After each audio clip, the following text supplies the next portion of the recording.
Akizungumza na wanahabari makao makuu ya chama hicho Mikocheni, Dar es Salaam, katibu mkuu wa Chadema John Mnyika amesema wana ushahidi wa matukio hayo. Jeshi la polisi lilikamata viongozi na wanachama wa Chadema. Jeshi la polisi lilihusika kupiga viongozi na wanachama wa Chadema. Jeshi la polisi lilihusika kufanya uharamia wa kudhalilisha utu wa viongozi na wanachama wa Chadema.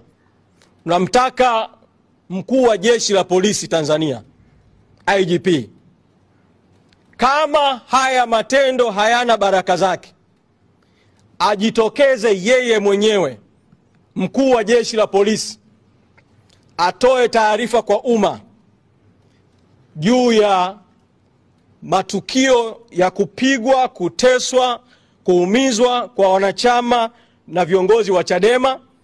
Bwana John Mnyika pia ametaja hatua nyingine ambazo chama hicho kinakusudia kuchukua. Chama vile vile tumekwisha elekeza na kuwaomba mawakili wa chama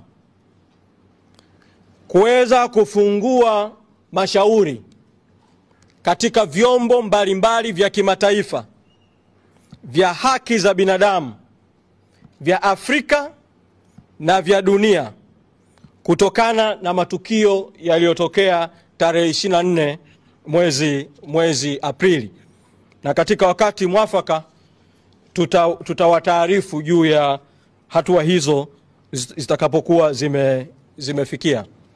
Katika taarifa yake aliyoitoa Aprili 24, 2025, kamanda wa polisi kanda maalum ya Dar es Salaam SACP Murilo Jumanne Murilo alisema kutokana na matishio